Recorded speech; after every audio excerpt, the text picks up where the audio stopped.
Swayam Prabha. Digital India. Educated India.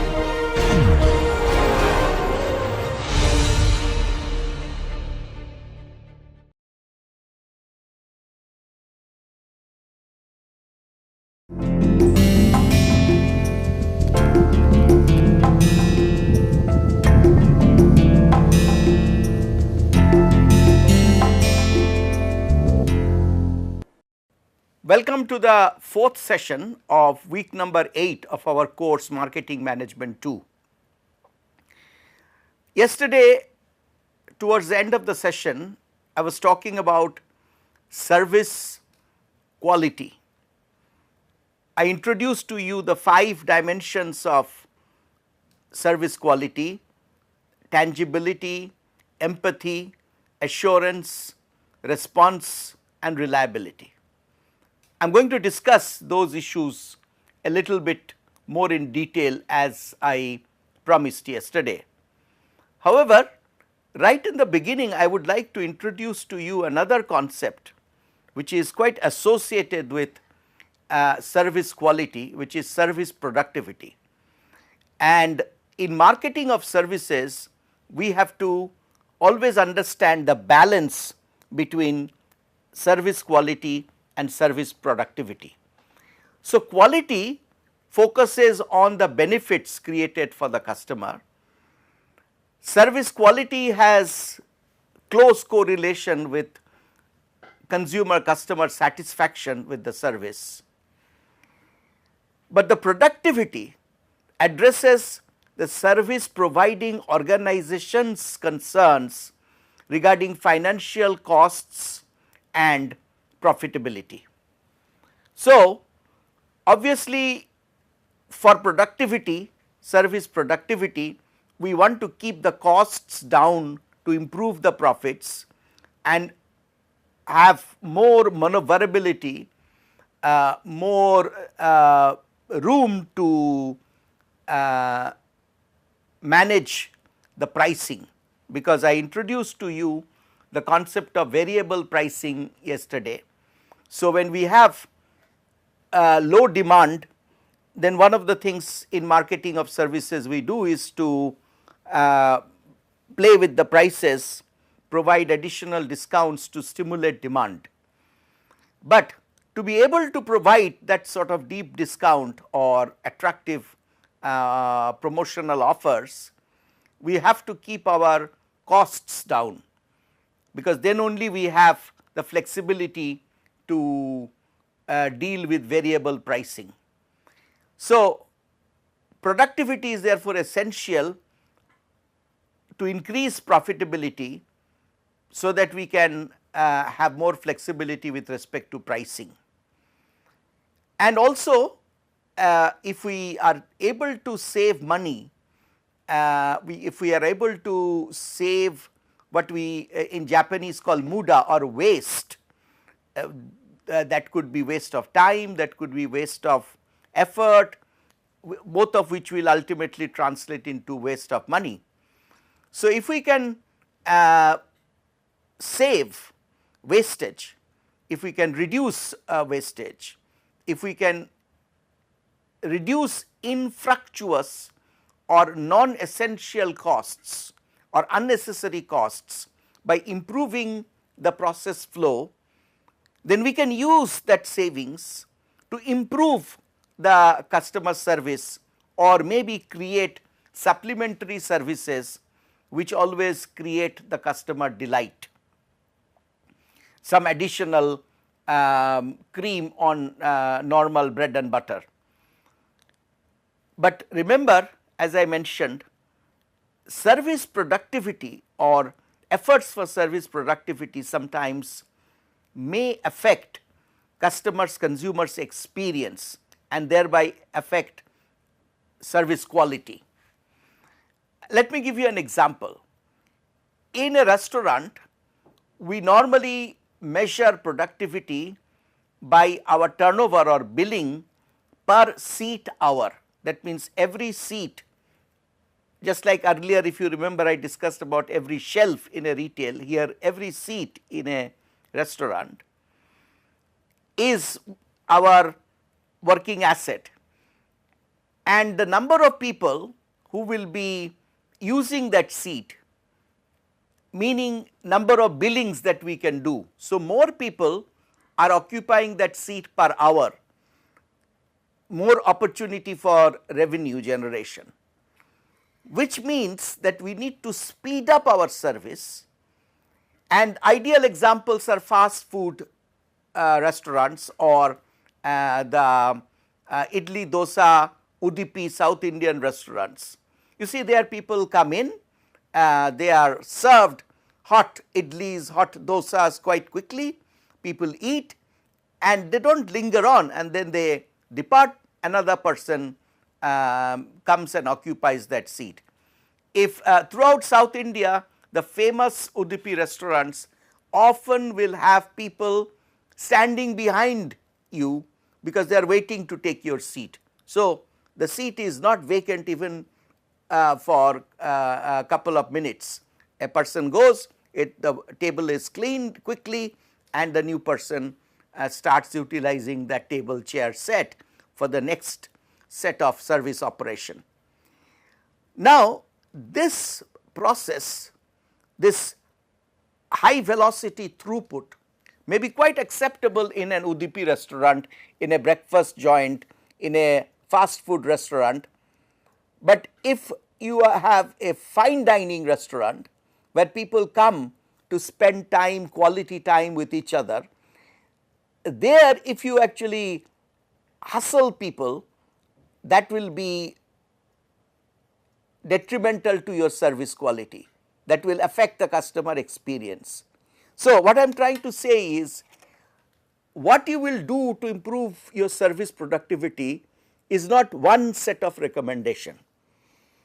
Understanding your service, where you are playing, what is your positioning, will tell you that how and which are the areas where you can improve the process flow, save costs. I will discuss this a little bit more when I come to that particular point. So, I will go back to where I was yesterday, and I promise that I will expand on these. So, tangibles are basically appearance of physical elements. So, in a restaurant, the tables, chairs, the air conditioning, the cleanliness, the good clean toilet, the behavior or rather not behavior, but the dress, clean uniform of the people who are serving, those are tangibles. The music, the smell of fresh coffee being brewed, those are all tangibles. Reliability is dependable and accurate performance. So, if you are going for a medical treatment, or then this dependability and accurate performance, that is what we call reliability. If you have gone to a restaurant and you get prompt helpful service, that is responsiveness. If you are actually gone for legal counseling, then competence, courtesy, credibility, security, these are all assurances. This will equally apply to say a medical treatment, this will equally apply to maybe different kinds of knowledge service like education. So, that is assurance, where you are assured that what you are getting is top of the line, is value for money. So, you see there are subtle differences among these, and as I was like when tangible, I was using the example of restaurant. Of course, in a hospital, the clean environment, good reception, quick attendance, toilets, other facilities are also tangibles. So, tangibles apply to certain types of services and they become very important, whereas in some other kind of services, for example, education, the competence, courtesy, credibility, security, the assurance will be more important than maybe tangibility. So, or empathy, easy access, good communication, understanding of customer, these are empathy. In a restaurant, in a hotel, in a medical service, these are very important. However, you expect empathy from the nurse. You may have a doctor who is highly competent, and but the doctor is so overworked, the doctor may be short tempered, the doctor may not have enough time to chit chat with you.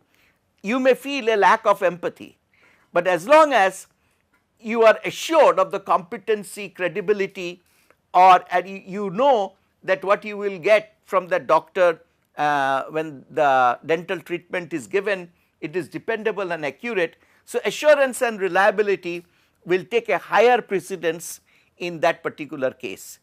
So, in case of high credence services, you know, remember the continuum of services from easy to understand or easy to evaluate to difficult to evaluate, that spectrum that we continuum that we studied earlier. There actually more you move towards the credence side, what becomes more important are assurance and reliability. Of course, what happens is that if you remember in credence services, it is difficult to assess the quality of the service even after consumption. It takes time to understand whether the operation was successful or whether you had good education in a particular institute. Now, certain types of high credence services, say for example management consultancy, because of this credence, because of this difficult to understand, evaluate nature of that service, what the management consultants or legal top lawyers they do, they provide lot of tangibles as a surrogate of quality signal. So their chambers will be plush, they will be projecting the, you know, there may be lot of certificates of the partners displayed. So in an accounting, chartered accountancy, an organization firm, or in management consultancy organization, there will be lot of display of tangibles to depict the or give signals for competency or credibility. So, sometimes these factors work for another factor as a surrogate where it is. So, anyway, therefore, in most services we look for all of these. The degree of our want or our requirement or the hierarchy of our preferences among these 5 factors vary service to service. So, how customers evaluate the online businesses. So, this is actually for physical businesses. So, physical businesses, these are the 5 factors, but as I told you, this model was derived from SERVQUAL, service quality, acronym of service quality, introduced by some researchers like Professor Parasuraman. But in case of e-service quality, this is also some of the research that were done by Professor Parasuraman's students and other associates. And here, as you can see, that this is like, you know, service provided through a website. They are actually the dimensions of service quality are accessibility, navigation, how easy it is to move from page to page or around the website, design and presentation, the logical flow of design with respect to content and purpose. So, if you have a educational institution's website, then people are usually looking for admission information, people are looking for examination details, maybe their roll number, when the exams will be conducted. After exam they may be wanting to know when the interviews will take place, then when the counseling and admission will take place. All those, if they are properly organized, that the information is easy to find, the website is easy to locate, it downloads quickly, then these are the qualities that give us customer satisfaction. So, as opposed to the TEARR in physical service, here we have this ANDCC, that is accessibility, navigation, design and presentation, content and purpose, and currency and accuracy. And the responsiveness issue kind of remains same between physical service quality and electronic service quality, and the responsiveness is often goes beyond what happens on the website. So, some responses you get automated responses from the website, but some responses actually will come later. Suppose you have lodged a complaint or you want some advice on the usage of an equipment. So, you have put your request on the helpline on the website, then you would expect that there will be a call, there will be an interactivity, and that will be customized for your purpose, and there will be what you want, that is what you will. There will be one level of response through the frequently asked questions and the answers provided, but your particular problem, if that cannot be solved by looking at the recorded canned FAQs, then you will need a personalized service, and that becomes again part of the eServ qual or ES qual, the electronic service quality dimensions. Now, we will look at some other considerations of service quality, and this is particularly true for this services which are high in credence characteristics. So, there, as I was just now talking about, that you will use tangible cues as proxies to evaluate quality. That is why in management consultancy, chartered accountancy organizations, there will be or legal counseling, there will be, the offices will have lot of leather bound books, lot of certificates on the wall, testimonials from other clients, or maybe other successful project stories in management consultancy. Sometimes top management consultants, in fact most of them, they have an electronic journal usually available free for download or available after just nominal registration from the website, where actually these are very valuable articles, very well written. Maybe otherwise you would have paid quite a bit of money to read it in a normal commercial academic journal, but these websites of management consultancy organizations like McKinsey or BCG, they provide quality stuff through their journals, and they do that because they are using tangible cues about their capability through these articles to assure you that the service that you are going to get from these top organizations will be real value for money. And also there is a lot of emphasis on customers' feelings, because more is the high is the credence factor, the customer actually is facing a higher level of uncertainty, because as we discussed, you can't assess the quality even immediately after the consumption of the service.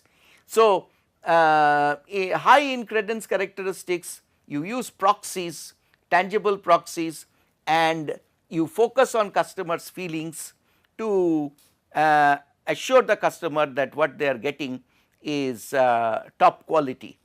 I have discussed this yesterday, but this is a little bit better diagram the so called gaps. As you can see, the difference between customer needs and expectations and management, the company management's definition of those needs, if there is a gap, that is the knowledge gap. The gap between the management definition of those needs and translation into actual delivery, that will be standards gap. Then the gap between design delivery specs and actual execution of the design delivery specs, that is the delivery gap. The execution of the delivery specs and the gap with respect to customers' perception, that is the perceptions gap. And execution of the delivery specs and what you have actually, the kind of feeling that you have created with respect to, that is the internal communication gap. And what customer advertising and sales promises versus what customer interprets is the interpretation gap. So, this is actually where you might be talking about certain type of service level and the customer's interpretation of that service level, you might be using lot of hyperboles, your language may be such that the customer expects more than what you are in your mind promising. So, this is where therefore, in service promotion, because of its intangible nature, you have to be very careful when your advertising and sales promises, how they are, they must be very clear, precise, not use lot of hyperboles or lot of fluffy words, because that can cause this interpretation mistake. This is often it happens. So, this number 5 perceptions gap and number 6 interpretation gap are kind of difficult gaps. One has to critically analyze the sales campaign, understand, quickly assess customer reaction and correct this interpretation gap if it exists. And ultimately, customers' needs and expectations, you remember yesterday I spent quite some time to explain that ultimately the understanding of service quality is dependent on customers' expectation versus customers' experience. So, that is the overall gap that one has to see. So, that is the service gap.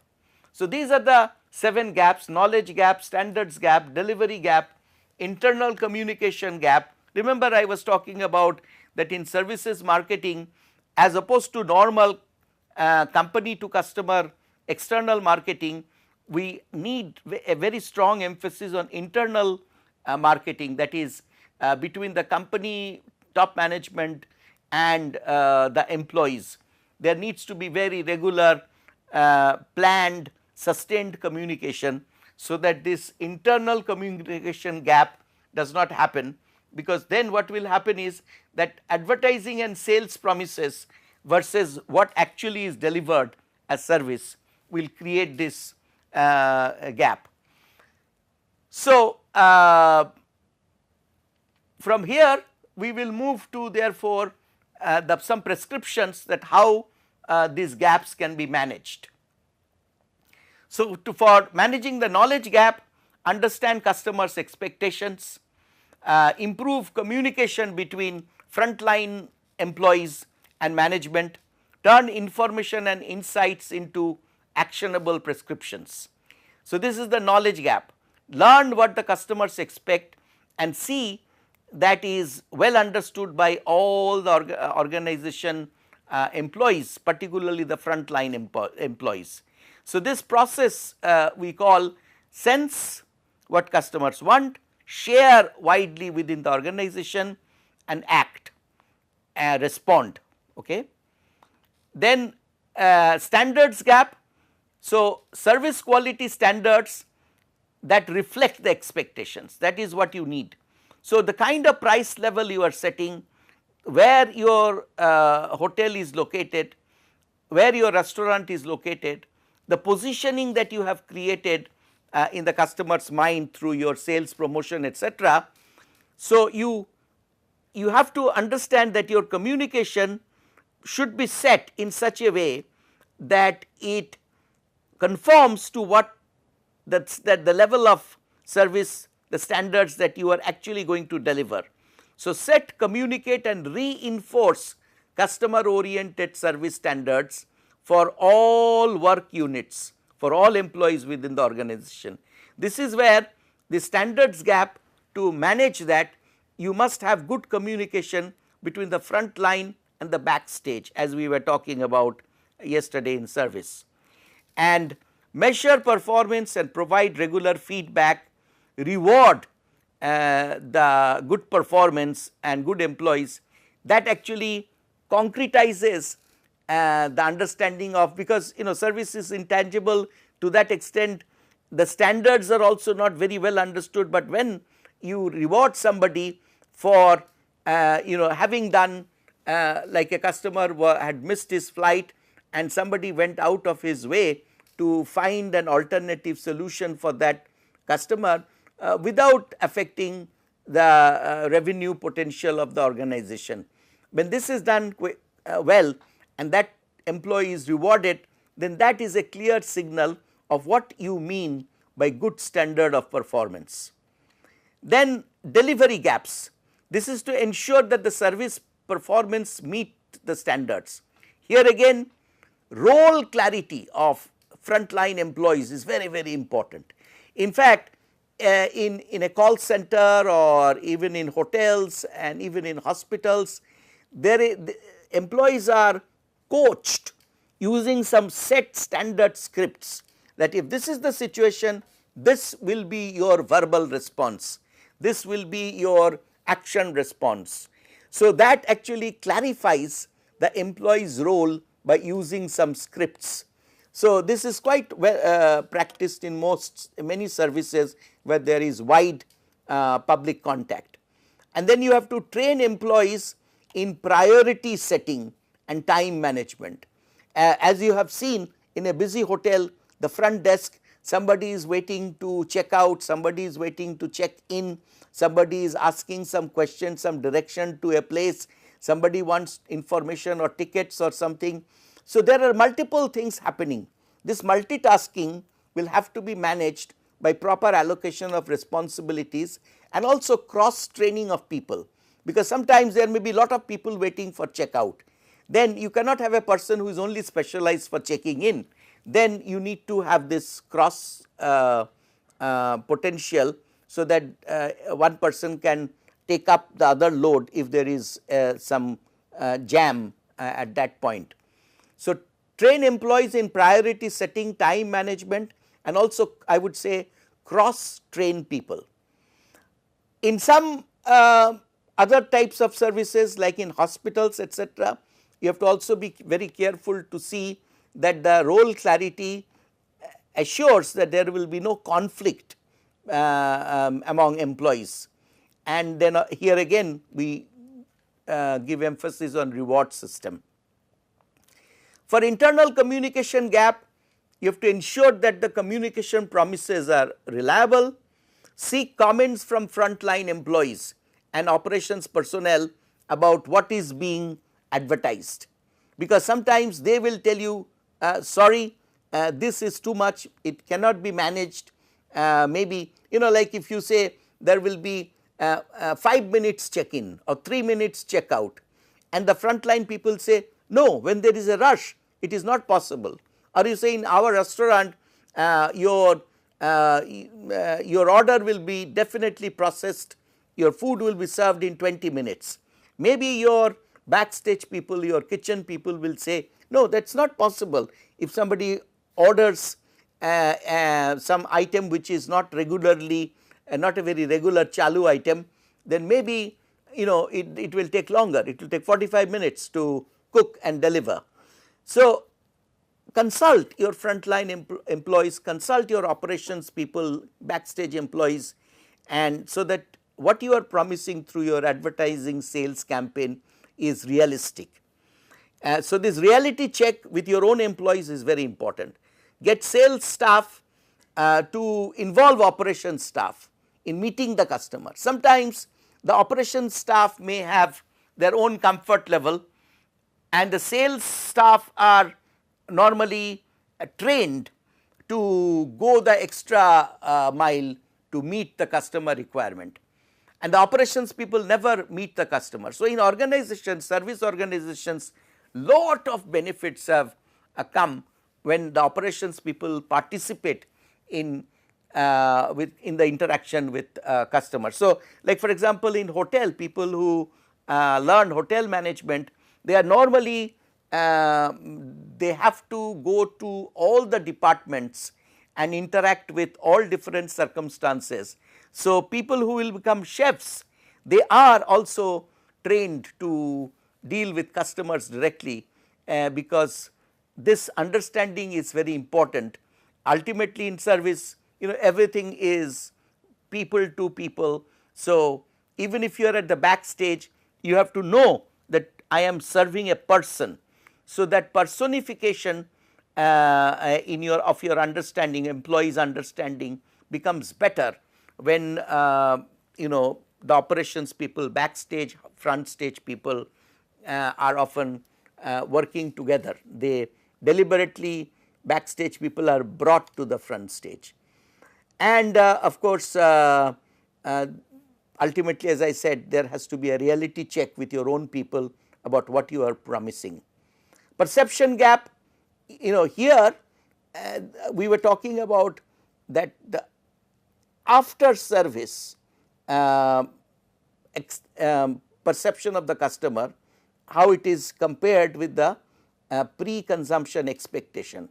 So, here there is a lot of role of marketing to calibrate the customer expectation. It should not be too high to differentiate and to attract customers. If you over promise and under deliver, that will create this particular gap, perception gap. So, you have to, on the other hand, if you actually under promise, then maybe customers will not even come to your restaurant. So, you have to create a good balance, promise what you can deliver, possibly exceed every time, exceed the expectation, and there actually marketing plays a crucial role. And then of course, the feelings of customers as they walk into your restaurant, some physical evidences help in creating the right kind of expectation. And interpretation gap, we were talking about what customer feels and what you are actually talking about in your sales promotion are two different things. So, here actually obviously the good solution is test, test market your communication, check with pre-test your communication to make sure that your message is clear and unambiguous. And so, you can go to some trusted customers and check it out. And of course, if you are able to meet this service gaps of 1 to 6, then you will meet the gap, ultimate gap of service. Now, let me also quickly talk about, maybe take a couple of minutes to talk about some soft and hard measures of service quality.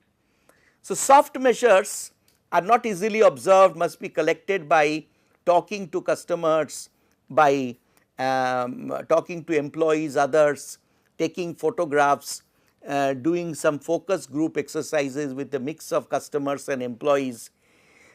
These are very important because the feelings we are dealing, as you know, empathy, feelings, all these are little imperceptible, and for that, therefore, doing some questionnaire survey to collect data is not enough.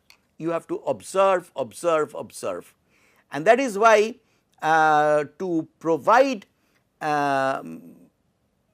good set of qualitative data, you need to employ capture the employee customer interaction. That is why you will see often when you call a call center of a bank or something, they tell you that we might record this conversation for quality purpose. That is actually, you provide direction, guidance and feedback to employees by recording certain interactions and then going over that interaction and trying to understand that where it went well, where it went wrong, etc. Surveys, the SurvQual type of measures, customer advisory panels are good for the soft measures, but also very important is this ethnographic observation and then interpretation of the collected data jointly with the employees. And sometimes you can involve some your so called trusted customers, your co-marketers, people who really will vouch for you, and you bring them in and have joint sessions with employees to understand this soft part of the service quality. The hard part is actually in a way is easier because if you can actually have good data collection system, count, time, measure through audits, then you can actually get very valuable insight by using statistical techniques like control charts. So, for example, soft measures, or let me add that you use lot of these service feedback cards which are actually derived out of those gaps. So, you ask questions. So, airlines, restaurants, hotels give even incentive to get this good feedback, to get proper feedback from customers. In fact, a customer is unhappy, it is even more important to get some written complaint from that customer, because that will give you a better understanding of what exactly went wrong. In retail marketing, for example, is a kind of service we use mystery shopper. That means a person unknown to the employees will arrive unannounced and will go through and become therefore a surrogate customer, a proxy for a customer to give detailed feedback. That person is trained to observe that how the employee interactions are creating dissonance. And I think I have some charts here besides these surveys, online surveys, employee surveys, using customer advisory panels, etc. Let me now spend a little bit more time on hard measures and conclude this session. So, this is, as I was saying, statistical technique like control charts and setting up some service quality indices. For example, this is taken from FedEx, one of the major logistics and courier companies in the world. So, you see here they have actually taken various failure types: late delivery, right day, wrong day, late delivery, missing proofs of delivery or missed pickup, lost package, and then they have given weight the importance factor. So, as you see, missed pickup or lost package or damaged package, these are high weight factors, whereas late delivery on the right day is a factor of 1. It is a failure, but not that important. But late delivery on a wrong day, that has a weightage of 5. That is or complaints, missing proof of delivery is 1, but complaints reopened is 5. So, by taking this and then the number of incidents that are happening in each category, then you can the product of this weight factor and the number of incidents you add up, then you can get this what we call the total failure points, SQI. So, this is called the service quality index. So, you can use this kind of measurements in that sort of a service. This is another one which is a control chart for departure delays at an airport. So, flights departing within 15 minutes of schedule. So, this is what is desired. So, as you see in October, here we have months and here we have the incidence level. So, you can see here that we had a bad period in March, or we had a bad period, we had a deterioration in August, and then again we improved, but again we had a deterioration in November. So, and further deterioration in December. January was really bad, only 60% flights departed. Now, once we observe this, then we know that, and then we investigate those months. To investigate those months, this is the fishbone diagram or cause effect diagram that we discussed yesterday. So, that has been applied to aircraft flight delay. So, you arrive at whether it is due to facilities and equipment, whether it is due to materials and supplies, whether it is due to backstage personnel, front stage personnel, procedures, information. Each case is, these are all related to the aircraft airport operation. So, on facilities, equipment, aircraft late to arrival at the gate, or mechanical failure, or late pushback, all these are causes that ultimately cause delayed departure. So, if you then take these months where we had bad period, like in January or in December or in November, possibly due to winter and snow or fog, these are the months where we had bad. So, we can investigate, and we may find that it is due to weather that actually had a major impact on the delayed departure. Maybe due to lack of proper equipment which will allow us to operate even during fog time, it happened. So, we can then do blueprinting.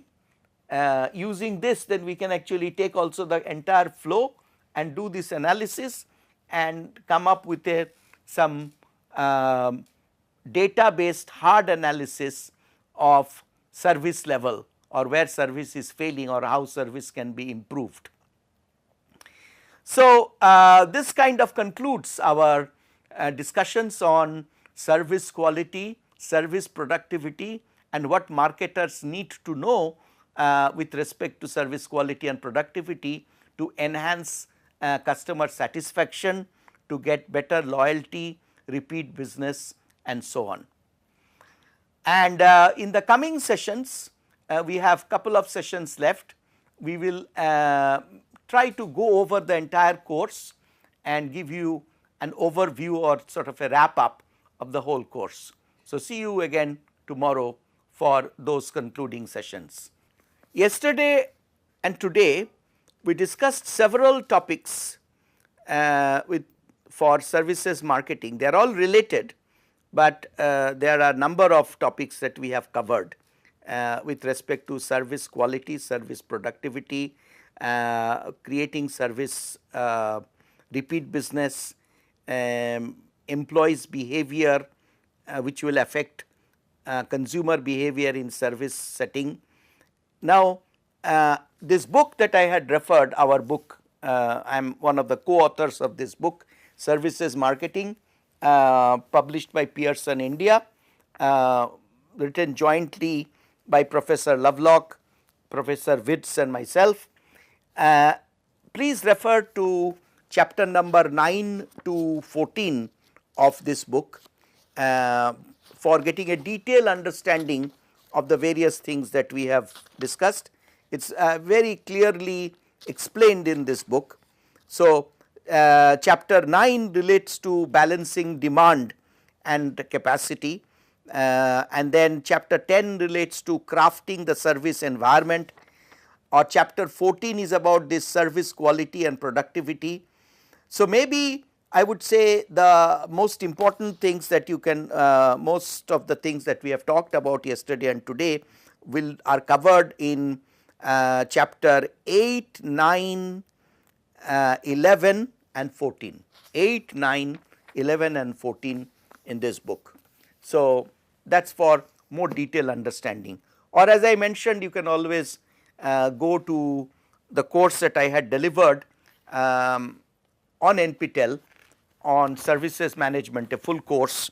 You can refer to that course also for detailed understanding of what we discussed yesterday and today, because here it's we had to condense because of the lack of time. So, for more explanation, you can use these references. Thank you.